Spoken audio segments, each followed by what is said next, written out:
మా లంచ్ లోకి ఏం చేస్తున్నావు ఈరోజు లంచ్ లోకి పప్పు కొబ్బరికాయ చేసి చారు పెడుతున్నాను. అది దానికన్నా ముందు అన్నం వండేసాను. అన్నం వండేస్తే ఏం చేశారు అనుకున్నావు? తమ్ముడు డాడీ చక్కగా తమ్ముడు ముందు ఎలాగా వేడివేడిగా అన్నం ఉంది కదమ్మా, కొంచెం ముందు అన్నం తినేస్తాను, పచ్చడి ఉంది కదా టమాటా పచ్చడి ఆడు మొదలెట్టి పచ్చడి ఉంటే ఇంక అంతే, అన్నం వండేవా ఇంకా లేటే లేదు. అది కూరలు ఉంటే కదా వండాల్సింది ముందు. నేను చెప్పాను కదా కొంచెం తింటానమ్మా తర్వాత తింటాను అన్నాడు.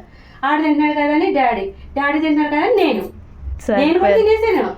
అది అన్నం అయిపోయింది. అది చూపిస్తాను. ముగ్గురు సరిపోయారు. అన్నం అయిపోయింది. అయ్యో మళ్ళీ కూరలు చేయాలి. కొంచెం అన్నావు, ముగ్గురు కలిపి మొత్తం తినేసారు కదా. తలపోయింత పెట్టుకుని ఎక్కడ మొత్తం పెట్టుకునే వాళ్ళు ఇది పెట్టుకోవాలని అనిపిస్తుంది.